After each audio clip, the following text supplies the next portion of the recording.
Públicas, Salud y Juicio de Amparo Indirecto, el maestro Armando Díaz López. Bienvenido, tiene el uso de la palabra.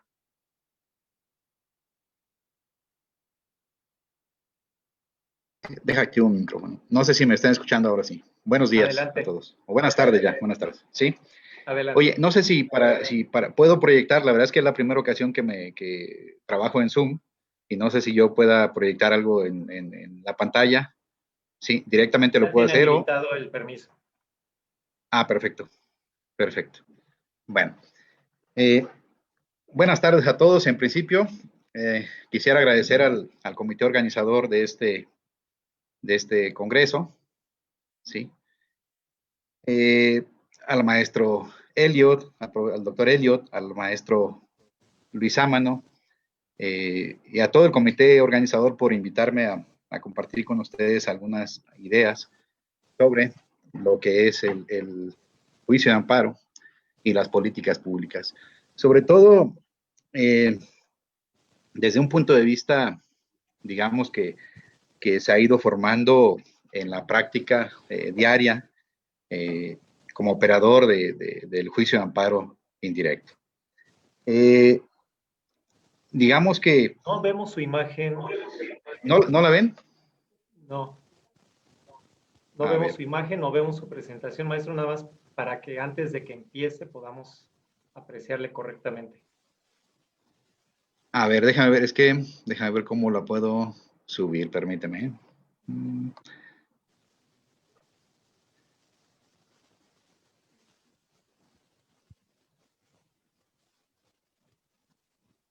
Y su presentación ya tiene habilitado el permiso en la opción Share Screen para que pueda también Voy, te compartir digo. nuestra presentación. Sí. Sí, adelante.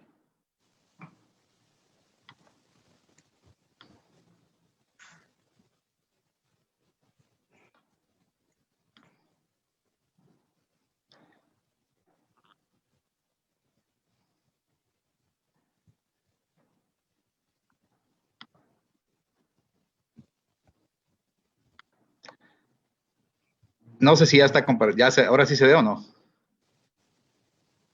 ¿No? Todavía Ok. no. Híjole.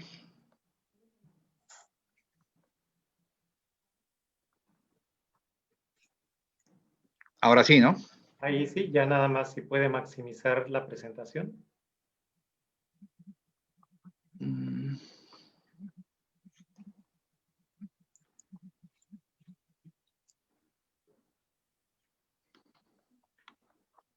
Con F5 o en la parte inferior tiene la opción de pantalla completa. F5. Voy, es que te digo que es la primera ocasión que... Sí, y a eso nos enfrentamos, es una actividad virtual, pero 100% en vivo, y con los retos que implica la nueva tecnología.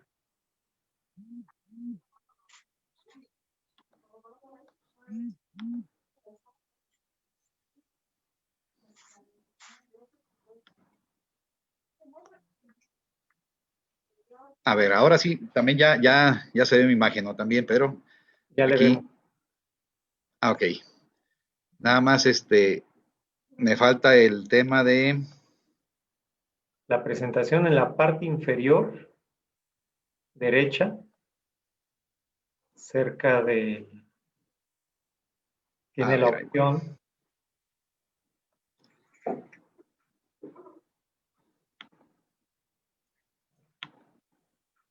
Ya se quitó la presentación, pero a ver.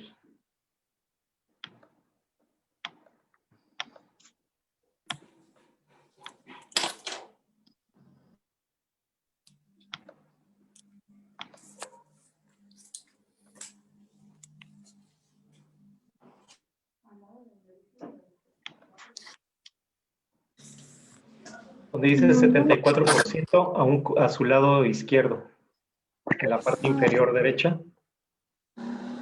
74%, y el icono que está al lado izquierdo sería ese. Híjole.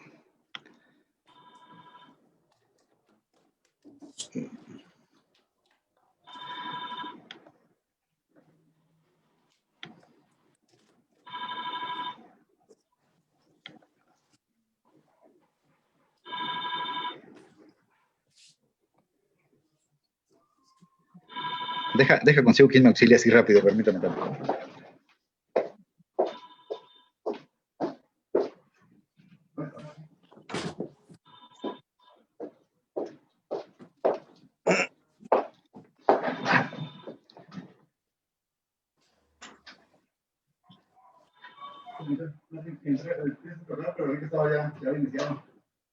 De paso le cuento, a ver, mira, lo que pasa es que tengo esta presentación, pero está muy chica.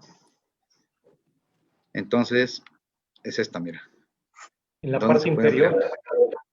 Ajá. No, del lado izquierdo, donde está el número 74%. No.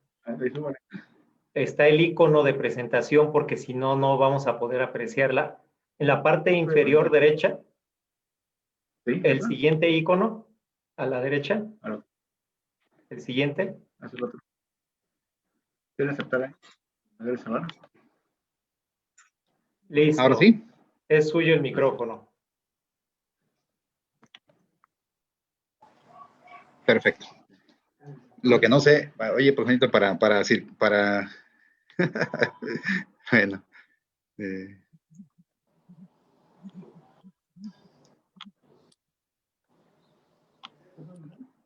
no, ¿sabes qué quiero para poder avanzar las ajá. Ya solamente con las flechas de derecha a izquierda. Ah, perfecto. O arriba abajo, dependiendo.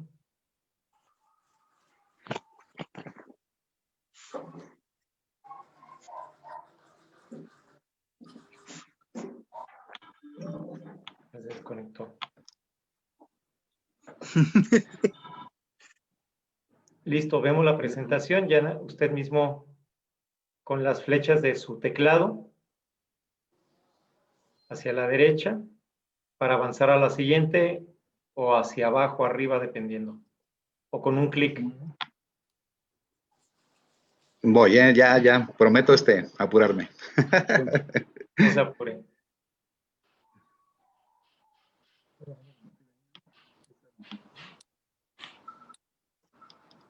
Listo.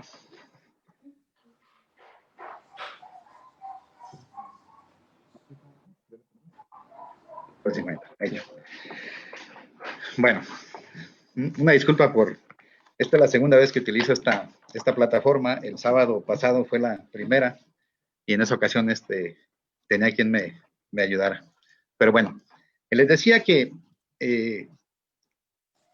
me gustaría participar, cuando empezamos con esta organización y me llegó la invitación, pensé en hablar del juicio de amparo y las políticas públicas, pero principalmente hablando de políticas públicas relacionadas con los derechos económicos, sociales y culturales, que es donde finalmente se ve potencializada o potencializado ese medio de control constitucional como es el juicio de amparo, para tratar de hacer efectivos esos derechos económicos, sociales y culturales.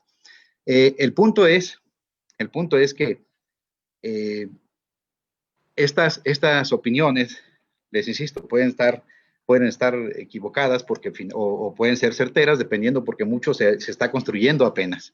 Mucho se está construyendo apenas, pero lo que sí es un hecho es que lo que les voy a compartir es las conclusiones a las que les decía en la operación jurídica a la que me dedico, que es el juicio de amparo. Hemos llegado a esas conclusiones, pero derivado de lo que ya la Suprema Corte de Justicia de la Nación ha venido señalando. Para poder entender cómo juega el juicio de amparo, ¿sí? Cómo juega el juicio de amparo respecto de las políticas públicas, necesitamos necesariamente echar un vistazo al artículo 25 y 26 de la Constitución, que entre otros aspectos contienen lo que es la planeación democrática del desarrollo nacional y el Sistema Nacional de Desarrollo Social del Estado Mexicano, los cuales fueron instrumentados a través de la Ley General de Desarrollo Social emitida por allá en la época del presidente Vicente Fox, y a través de la ley de planeación, así como el reglamento de la primera de ellas. Esta ley de planeación fue de la época de Miguel de la Madrid. ¿Sí? Así, digamos, al analizar la planeación democrática del desarrollo nacional y el Sistema Nacional de Desarrollo Social del Estado mexicano, contenida en esos, digamos, en esos preceptos constitucionales que ya les cité, digamos, y los ordenamientos secundarios que lo regulan, de ellos podemos advertir a quién le corresponde crear las políticas públicas para garantizar los derechos económicos y sociales. Pero entre esos entes no figura el Poder Judicial y mucho menos el instrumento procesal constitucional llamado el juicio de amparo. ¿Sí? Entonces, de ese análisis que se haga, de esos preceptos, podemos encontrar que ahí está el plan de desarrollo social, digamos que es lo que se le conoce como el Estado social, ¿sí? Un Estado constitucional social, ¿sí? Que lo tenemos ahí establecido. Entonces, sí está la obligación ahí de parte para el legislativo y para el ejecutivo, para establecer, digamos, políticas públicas para ir tratando de cumplir progresivamente con los derechos económicos, sociales y culturales. Pero sí, de verdad es que, digamos, la Corte ya lo estableció en dos tesis, que de algún modo aquí les dejo los datos, ¿sí? Quiero que sepan que en mi vida profesional, estos artículos han sido utilizados como parámetro de regularidad constitucional por muchos quejosos. Principalmente yo lo he advertido en materia tributaria. En materia tributaria era muy común que los justiciables, digamos, acudieran al juicio de amparo cuestionando aspectos, ¿sí? O leyes que consideraban ellos violaban, ¿sí? Estos artículos 25 y 26, que no es otra cosa que la Rectoría Económica del Estado, pero que tiene los elementos o tiene la obligación de un plan de desarrollo nacional, ¿sí? Y un sistema nacional de desarrollo social. Pero les insisto, era más común ver este tipo de argumentos en justicia tributaria. En otro tipo de derechos, difícilmente alguien los hacía valer. Por regla general, siempre era en materia tributaria. Pero bueno, es importante también, ¿sí? O sea, queda claro que corresponde al Ejecutivo y al Legislativo el crear esas políticas públicas. No está el Poder Judicial, no figuramos ahí en el Poder Judicial para crear políticas públicas, y mucho menos ese instrumento procesal constitucional llamado juicio de amparo. Y más aún, ¿sí? La propia Corte, pero les insisto, son tesis o son criterios que derivaron de asuntos en materia tributaria, ¿sí? Y entonces, cuando la Corte empieza a interpretar o cuando se hace valer, digamos, omisiones de parte de las autoridades de no asumir ciertas obligaciones o no cumplir ciertas obligaciones, la Corte lo que dice, bueno, estos artículos, ¿sí? La Rectoría Económica del Estado, ¿sí? En el desarrollo nacional, los artículos tal, 25 y 28, aquí incluyen el 28, no otorgan derechos a los gobernados tutelables a través del juicio de amparo para obligar a las autoridades a adoptar determinadas medidas. Recientemente, en la derivado de la pandemia, nos hemos encontrado con amparos, ¿sí? A nivel nacional, donde, fueron muy famosos, por ejemplo, aquellas medidas cautelares o una medida cautelar donde ordenaban desviar recursos o sea, que no se fueran los recursos al Tren Maya o que no se fueran los recursos a Dos Bocas y que se destinaran a otras actividades como la salud, ¿sí? O a otros derechos como la salud.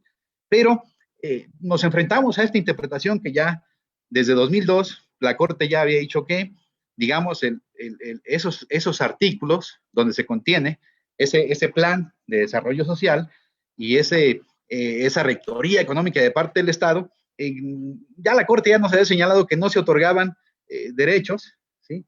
A favor, digamos, tutelables a través del juicio de amparo. No hay un derecho ahí. Eso va encaminado más bien a las facultades que tiene, digamos, el Ejecutivo y el Legislativo para tratar de cumplir o sí, cumplir en mayor medida posible los derechos económicos, sociales y culturales. Fueron dos criterios, uno del Pleno, otro de la segunda sala, donde se reitera eso, que no hay ninguna garantía o un derecho, ¿sí?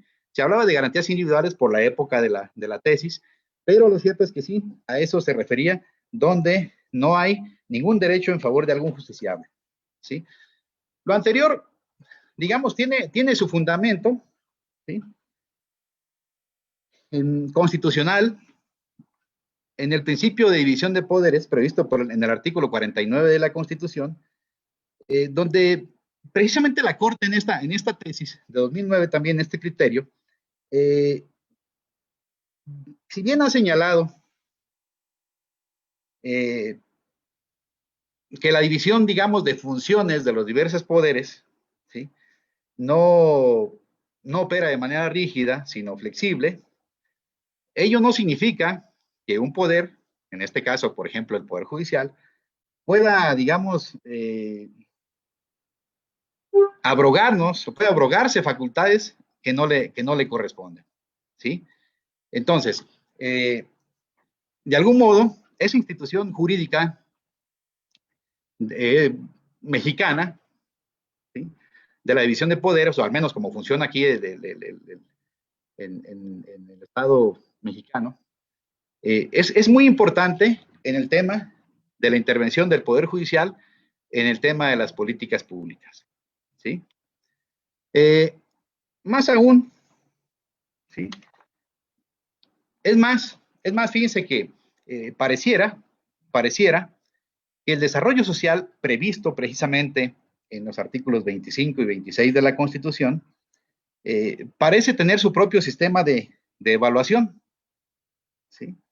Existe un Consejo Nacional de Evaluación de la Política de Desarrollo Social de conformidad con el artículo 72 de la Ley General de Desarrollo Social, o al menos es lo que se dice en la ley, ¿sí? Parece tener como su propio sistema de evaluación ese tipo de políticas públicas. O sea que eso nos permite ir delimitando la función del juez en el juicio de amparo y las políticas públicas, ¿sí?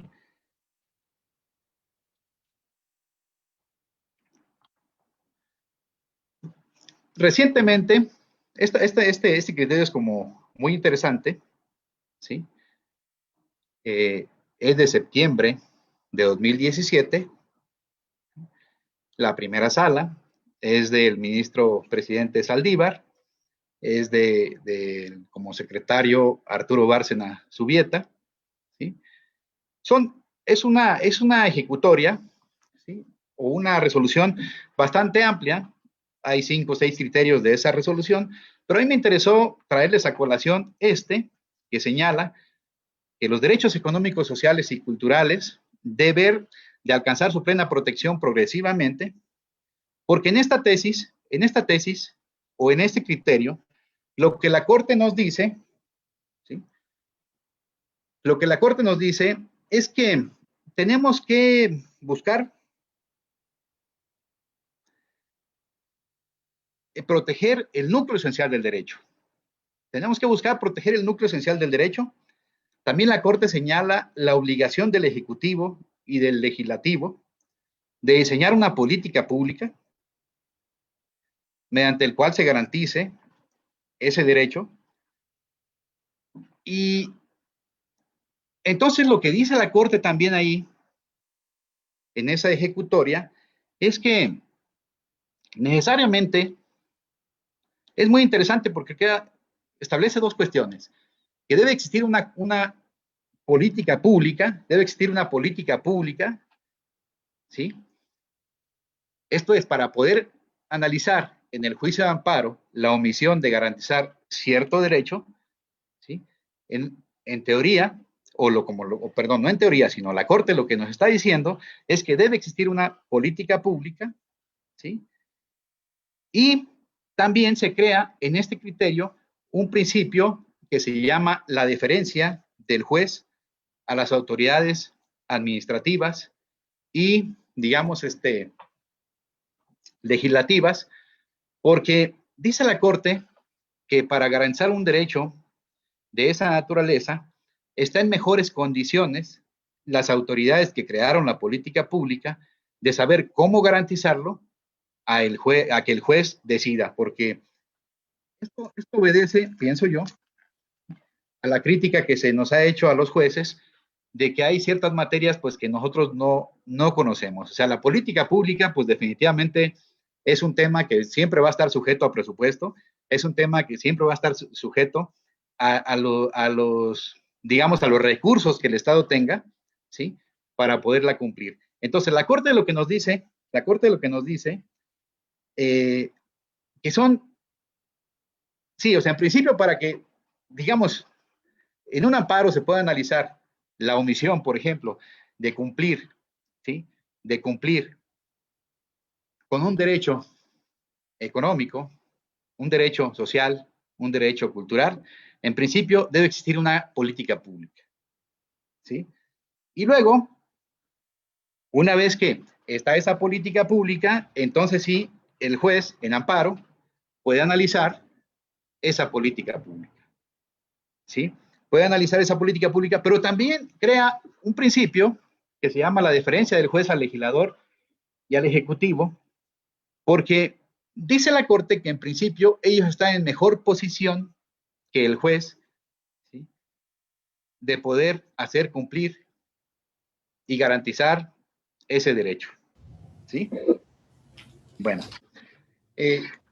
hasta aquí lo que podemos nosotros concluir es que de acuerdo a, digamos, la doctrina constitucional que ha desarrollado la Corte, que ha sido como en distintas épocas, ¿sí? Ha sido como en distintas épocas, no es que haya sido, no es uniforme la teoría, se ha venido desarrollando, es lo que, digamos, en mi actuar diario, es lo que he estado yo compilando y es lo que he estado utilizando en la práctica diaria de este juzgado, de lo que hemos estado utilizando. Pero bueno, en este momento podemos concluir, les insisto, que el juego entre el juicio de amparo y la política pública para garantizar un derecho económico, social y cultural, la primera condición es que exista la política pública. Y entonces sí podemos analizar, digamos, la política pública, porque es muy común, los casos que la Corte ha analizado respecto de políticas públicas, los ha analizado respecto de la igualdad y no discriminación, porque en ocasiones se emite cierta política pública, pero no todos ingresamos, ¿sí? Solo ingresan ciertos sectores y esa es la parte que en el juicio de amparo sí se puede analizar. O sea, digamos la constitucionalidad de la política pública, porque también la Corte sí nos ha señalado que las políticas públicas deben respetar los derechos humanos. Deben respetar los derechos humanos. Entonces, fíjense que en la práctica, lo que ha sucedido en los juzgados de distrito, no solo en este juzgado, en muchos juzgados, es el hecho de que muchas veces se acude al juicio de amparo sin conocer cuál es la política pública, porque a veces no lo sabemos, ¿sí? Y porque quizás, o otra razón es porque quizás creemos que nos podemos brincar la política pública y nos vamos directamente al derecho que queremos garantizar. Y ahí es donde viene muchas veces el problema procesal en el juicio de amparo. Lo que hacen, o lo que se hace en algunos juzgados es, por ejemplo, no sé, se me viene a la mente un asunto, no sé, se me ocurre pensar, cuando hay ciertos medicamentos que sí los otorga el Seguro Social, hay ciertos medicamentos que no están en el catálogo de entrega, hay ciertos aparatos ortopédicos, hay ciertas cuestiones que sí las otorgan, pero hay ciertos aparatos que no están. ¿Sí? Es la política pública de salud establecida para el Seguro Social. Eso es lo que sí se puede analizar. Se me viene a la mente, no sé, los implantes cocleares.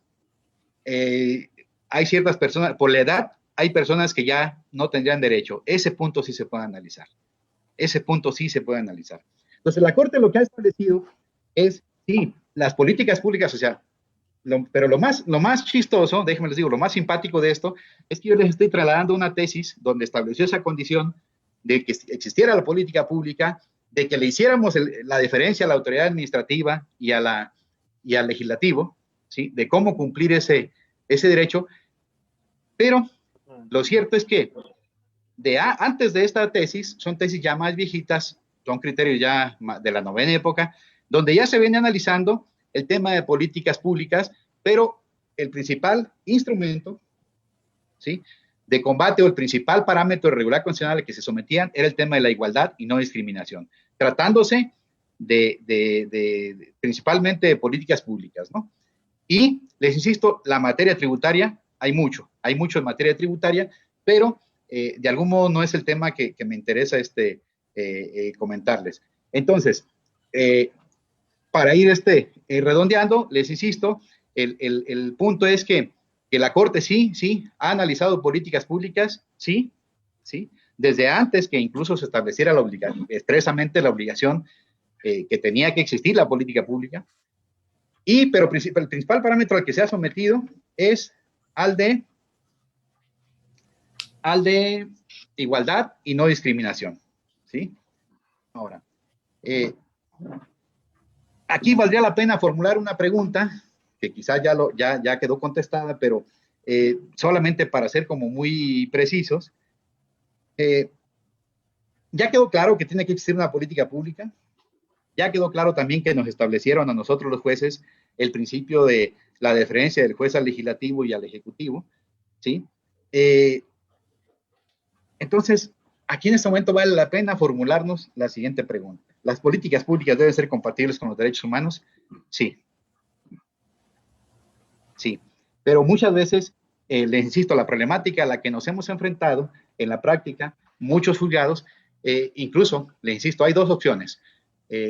Cuando de inicio se conoce cuál es la política pública y se combate la norma, ¿sí?, en la que está establecida o en la que está positivada, se combate la norma y se vuelve un amparo contra ley. O tenemos el otro supuesto en el que por alguna razón, ¿sí?, por alguna razón no combato la política pública, sino combato la omisión de satisfacer cierto derecho, pero me parece que ahí el juzgado de distrito estará en obligación de hacerle ver al quejoso que en realidad la autoridad está haciendo lo que la ley le permite o le faculta o le obliga. En todo caso, digamos, la ley es la que está impidiendo que ese derecho se garantice. Entonces, lo que ocurre en esos casos es, nosotros en este juzgado lo que hemos hecho es darle vista al quejoso, haciéndole ver esa circunstancia y que en todo caso, para que esté en condiciones de impugnar la norma. Hemos tenido de los dos supuestos, donde impugna la norma y donde no la impugna. Entonces, ahí nos enfrentamos nosotros como operadores jurídicos procesalmente a varias limitantes, porque si nosotros les estamos diciendo, oye, quejoso, vemos un acto muy relacionado con la omisión que reclamas inicialmente, porque tú reclamas la omisión de esto, pero ¿qué crees? Que el problema es que hay una ley que dice esto. Por eso la autoridad te lo está negando. Por eso la autoridad es omisa. Desea reclamar la norma y les insisto, hemos tenido casos donde sí, hemos tenido casos donde no. La anécdota o lo simpático es que ha habido gente que de pronto ha habido justiciables, oiga, ¿por qué me está previniendo? Pues nomás quiere entretener el asunto. No, no es por entretenerlo, en realidad es para estudiarte tu asunto de una manera más integral, porque ya hay una norma que dice cómo se va a cumplir esa política pública o cómo se va a cumplir ese derecho, cómo se va a garantizar, y esa es la norma la que lo está impidiendo. Entonces, en esa medida, tenemos que analizar, digamos, esa norma, ¿sí? Les decía, Ha habido casos famosos, ¿sí?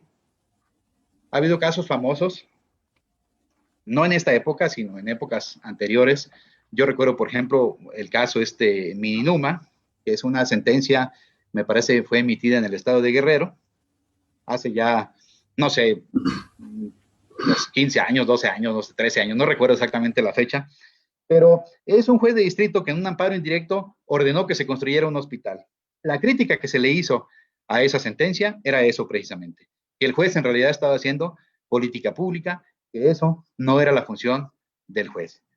Ahora, recientemente, y luego la Corte tuvo otro asunto, me parece, Pabellón 13 se le conoce, que es una sentencia en la que la Corte ordena, ¿sí? La Corte ordena, digamos, construir un pabellón para personas con VIH, ¿no? O sea, se le criticaba a esta sentencia, les insisto, que estaban haciendo política pública, que no era correcto, pero además estaban tocando un principio que ha sido como sagrado en el juicio de amparo, que es el principio de relatividad, porque bien o mal, perdón, en ambos supuestos estaban dándole efectos generales. ¿Sí? Esas dos sentencias, les digo, fueron como muy famosas y muy criticadas porque, pues además eran las primeras en esos puntos. Pero bueno, hay un punto que sí es bien importante aquí comentar, ¿sí? Que precisamente una vez que, yo lo que creo es que hay mucha política pública, yo lo que creo es que solamente es cuestión de saber cuál es, y solamente es cuestión de saber que esas políticas públicas tienen que sujetarse también a los derechos humanos, pero combatiendo la política pública que puede estar en una norma administrativa, un ordenamiento administrativo, una norma general, o puede estar emitida por el Poder Ejecutivo, o puede estar en una norma legislativa en todas sus letras, ¿no? Entonces, es lo importante, ubicarla. Luego, también es importante que nos quede claro que a partir de la reforma de 2011 del juicio de amparo, en donde se incluye la figura del interés legítimo, nos permite un alcance un poquito distinto, pero principalmente porque fíjense que los derechos económicos, sociales y culturales,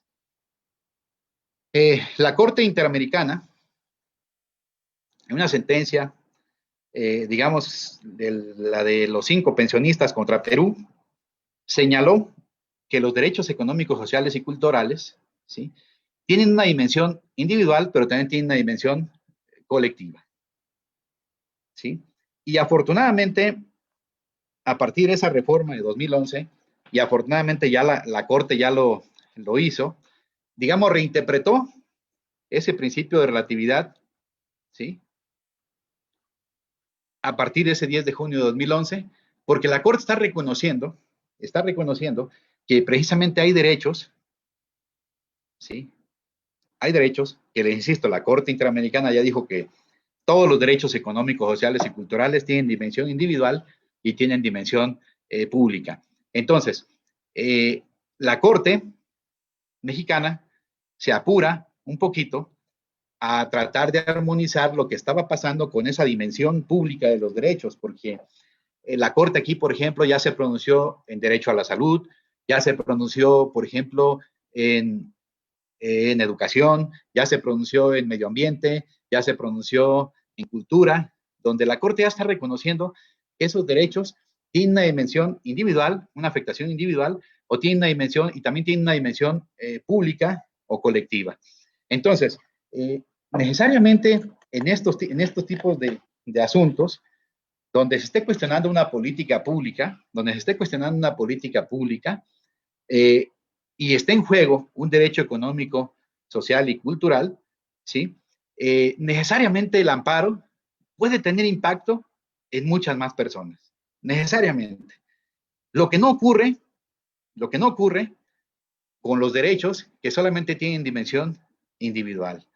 Ahí está el quid del asunto. O sea, nos falta, es importante que quede claro que puede haber ocasiones en que si lo que se está cuestionando es una política pública o la omisión incluso de cumplir una política pública, los efectos de la sentencia o incluso de la medida cautelar podrían tener efectos generales, precisamente por esa dimensión pública. Pero es sumamente importante para que la resolución no sea cuestionada, para que la resolución sea fuerte, pues dejar claro que sí existe una política pública, ubicar cuál es esa política pública y en todo caso ordenar, si es omisión, que se cumpla, o si por alguna razón el justiciable quedó fuera, ¿sí? Pues en todo caso, verificar las razones por las cuales quedó fuera. Porque fíjense que muchas políticas públicas aparentemente tienen lenguaje neutro, ¿sí? Tienen lenguaje neutro, pero en ocasiones por cuestiones fácticas son discriminatorias, aunque aparentemente son vienen en un lenguaje neutro, pero a veces por cuestiones fácticas son discriminatorias porque hay gente que por sus condiciones ni siquiera se va a enterar que existe la política pública, ¿no? Si las anunciamos en la televisión, pero tenemos gente que es a la que va dirigida y ni siquiera está y ni siquiera tiene televisión, pues difícilmente se va a enterar. Entonces, finalmente, viene siendo discriminatoria también y son elementos que el juez de distrito tiene que analizar. Recuerdo yo un caso me parece que fue en Chiapas, donde se estaba dando precisamente en políticas públicas de salud por el tema de la pandemia, se estaban haciendo muchos anuncios, pero pues el tema es que se estaban haciendo en español. Y recuerdo que la juez lo que ordenó en ese caso fue que se emitieran, ¿sí? Se emitieran los anuncios en el dialecto que se hablaba en esa zona, ¿sí? Entonces, para cerrar mi participación, podemos hacer varias conclusiones. Una, ¿cómo es el juego del amparo con las políticas públicas? Pues en principio tiene que existir la política pública. Dos, ¿las políticas públicas se tienen que ajustar a los derechos humanos? ¿Tienen que ser compatibles con los derechos humanos? Sí, sí. ¿El juez está en una posición mejor que las autoridades? Pues dice la Suprema Corte de Justicia que no, que están en mejor posición las autoridades administrativas y legislativas, sobre todo en medida cautelar, quizás ya en la sentencia de fondo, y a través de las pruebas que se hayan desahogado en el proceso de amparo, pues bien podríamos pensar, ¿sí? Que tenemos una mejor posición, ¿sí? En el caso concreto. Pero de entrada, tienen mejor posición las autoridades, tienen mejor posición los médicos que un juez de distrito, que simplemente el quejoso te dice, ¿por qué se sirve tal cosa? Pero el juez de distrito no puede ordenar una cuestión, ¿sí? Sin hacerle la deferencia a los médicos. Los médicos están en mejor posición que el juez de distrito para cuestiones de salud. Una vez que ya se ha desahogado el proceso de amparo, en esa medida podrá el juez estar en una mejor posición. Incluso esto lo refuerza un criterio de la segunda sala que habla de medidas cautelares, donde cuando el quejoso pide un medicamento y el Seguro Social le ofrece otro medicamento y habla de la posibilidad de que se conceda la medida cautelar para que el Seguro Social certifique cuál es el mejor medicamento, ¿no? Porque, te insisto, es como hacer esa deferencia a la autoridad, ¿sí? Entonces, la última conclusión, ¿sí? A la que podemos llegar también es el tema de que en estos derechos, ¿sí? Económicos, sociales y culturales, todos tienen una dimensión pública.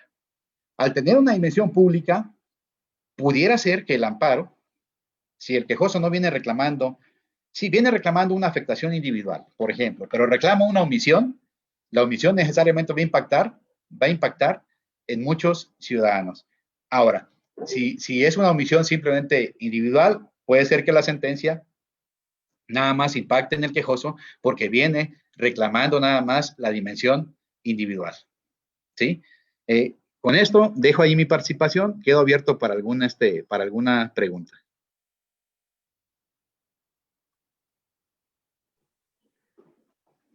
Muchas gracias, maestro Armando Díaz López, por esta brillante participación que ha tenido con nosotros esta tarde. Hay varias preguntas que nos están llegando. Una de ellas dice, ¿cómo han fluido en la contingencia la carga de trabajo? ¿Si está disminuido o de qué manera lo han resuelto administrativamente? Bueno, definitivamente, digamos, el número, digamos, es más o menos el mismo que recibimos tradicionalmente. El problema es que el esquema de trabajo está reducido a que, por ejemplo, en este juzgado solo podemos venir 5 horas al día, 12 personas, ¿sí? 12 personas. Entonces, eso, claro, que debo decirles que el Consejo ya emitió un acuerdo de productividad, le llaman, un acuerdo de productividad, donde mes con mes nos va elevando el objetivo. Nos va elevando el objetivo, porque la idea del Consejo es que en diciembre de este año estemos al 100%. El Consejo nos ha habilitado de un sistema en el que desde nuestra casa podemos trabajar, ¿sí? Como si estuviéramos en nuestra computadora. Nos habilitó bastantes sistemas de esos que te estoy diciendo para trabajar a distancia. El personal con un esquema 7-14, 7 días estás en trabajo físico y 14 trabajas en casa. Digamos que va a ser difícil, El sistema de citas también nos ha funcionado mucho. Yo sí me gustaría, por ejemplo, el sistema de citas a lo mejor le mejoraría nada más que nosotros supiéramos la razón por la que vienen al juzgado, porque nos enteramos cuando vienen aquí y a veces no alcanzamos a preparar ese punto. Pero yo creo que muchas cosas van a funcionar y se van a quedar. El juicio en línea ya es una realidad. Digamos, es una realidad, yo creo que aunque regresemos a trabajar ya de manera física, va a seguir, seguramente las citas también van a seguir, porque sí, al inicio es como un tema complicado. Lo que hemos hecho aquí en el juzgado, hay gente que no tiene acceso para generar la cita, sobre todo en procesos penales. Lo que hacemos nosotros mismos, les generamos su cita, tenemos esa posibilidad de generarle su cita. Por ejemplo, los procesados que vienen a firmar electrónicamente, les hemos requerido, les hemos preguntado y lo hacemos por WhatsApp, ¿sí? Tenemos nosotros, se identifican por WhatsApp, el secretario da fe, y si no tiene identificación, por alguna razón nosotros en el sistema ya los tenemos capturadas sus datos, ¿no? Pero sí, hay mucho más trabajo, ha sido más pesado para todos porque pero la verdad es que la gente está en términos generales, está comprometida, pero sí es complicado. Pero yo creo yo que van a salir buenas prácticas de todo esto y hay cosas que se van a quedar, en beneficio del justiciable principalmente, y cuidando también la salud de los operadores jurídicos. ¿Sí? Adelante. Gracias, maestro. Nos preguntan, ¿qué opina de las políticas públicas emitidas por el Tribunal Constitucional de Colombia en torno a la salud, en la que sin exceder al legislador, pero sí tomando base cierta omisión legislativa del Estado colombiano en cuanto a derechos de salud mínima que no están garantizando? Ha emitido sentencias que obligan al Ejecutivo a garantizar algunas acciones mínimas en torno a la salud. ¿Es activismo judicial o es justicia verdadera? Bueno, lo que pasa es que la Sala Constitucional Colombiana, pues es, digamos, bueno, de entrada ellos tienen su constitución desde 1993. Lo que nosotros hicimos en 2011, ellos venían en un tema de violencia muy fuerte, ¿sí? Cuando el famoso terrorismo de Pablo Escobar, estaban con el tema de la extradición y todas esas cuestiones, y es cuando deciden emitir una nueva constitución, por allá en 1993, me parece, y digamos, esa constitución sí ya tiene lo que nosotros quisimos hacer en 2011, o lo que hicimos nosotros con una sola reforma al artículo primero constitucional, ellos emitieron su nueva constitución. Entonces, digamos que el tribunal, la sala constitucional colombiana, pues tiene un poder impresionante, sí, es muy activista, bastante. Nada más que, pues la diferencia entre ellos y nosotros es que aquí los asuntos, cada juzgado de distrito, cada órgano, digamos, cada juzgado, cada órgano jurisdiccional es una especie de salita constitucional, ¿sí? y lo que llega a la Corte, pues ya lo menos, es lo menos. Pero sí tiene mucha actividad la Sala Constitucional Colombiana, es muy activa, pero también la fuerza normativa de sus resoluciones es muy alta, es muy alta. Nosotros, como juzgados de distrito, se batalla mucho con el cumplimiento de las sentencias, mucho, mucho, y sobre todo en esta época, ¿sí? Pero sí es un activismo bastante fuerte, pero tiene mucha legitimación esa sala, ¿eh? Muy amable. Otra pregunta que nos hacen: ¿cómo se puede saber por el justiciable que la autoridad es omisa en la falta de aplicación de una política pública en un sentido práctico, dado que existen necesidades de salud, agua potable, energía eléctrica, educación, entre otras? Les decía que sí, ese es el principal. Bueno, yo sí lo veo como un problema muy fuerte, precisamente que a veces desconocemos las políticas públicas. Les ponía yo el ejemplo de que, sí, ¿de qué sirve que haya una política pública? ¿Sí? Si se difunde, pero se difunde en la televisión o se difunde en redes sociales, pero la gente a la que va dirigida, pues no tiene teléfono, no sé si me explico, o sea, es complicado, pero es que en este caso la Corte lo que ha dicho es que no solamente, aunque tenga esa política pública que tenga un lenguaje neutro, que no esté discriminando por ninguna de las categorías que están en el artículo 1 de la Constitución, si hay cuestiones fácticas que te coloquen en una posición de desventaja, por supuesto que hay digamos, hay que analizarlo bajo ese parámetro. Lo que ha sucedido, te insisto, aquí en este juzgado lo que ha sucedido es que cuando se le pide el informe a las autoridades son las que a veces nos hablan de la política pública. Y son las que a veces nos dicen, oye, sí, pero es que esto. Entonces, ahí en ese momento lo que hacemos nosotros es darle vista al quejoso para que amplíe demanda y conozca la política pública, ¿sí? Conozca la política pública y poderle, digamos, analizarla. Muchas veces es un mal manejo de las autoridades, ¿sí? de quienes las llevan a cabo, y a través del amparo las podemos solucionar, pero te insisto, así como el justiciable las desconoce, muchas veces el juez de distrito también las desconoce, ¿sí?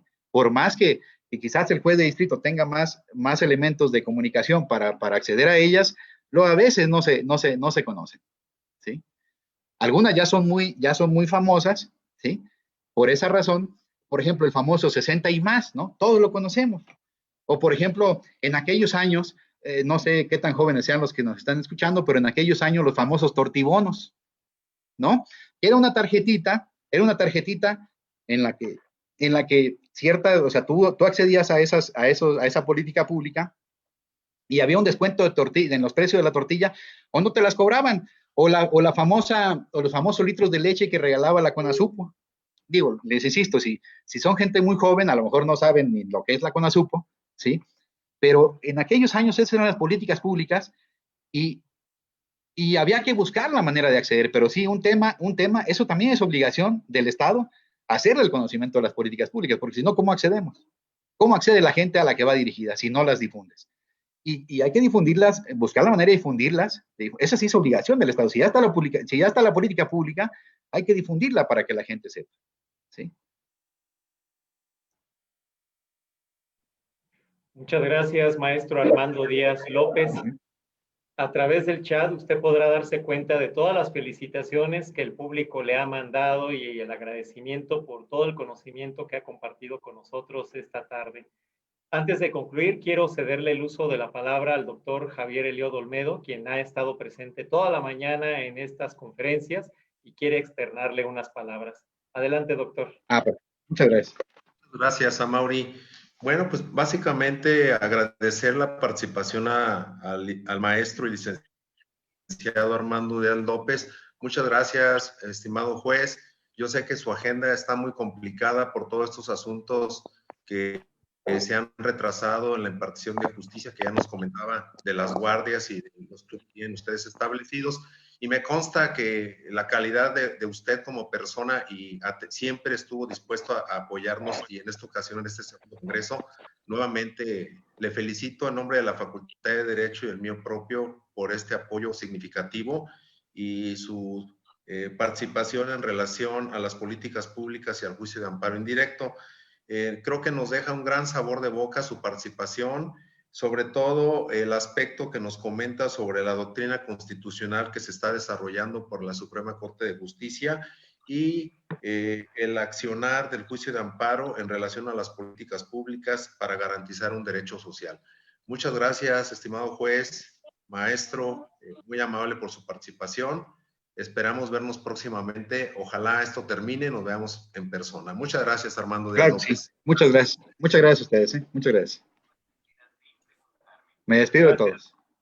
Maestro Armando, recibo un fuerte abrazo y el reconocimiento de esta comunidad académica, quien está muy gustosa de haberle escuchado esta tarde. Muchas felicidades.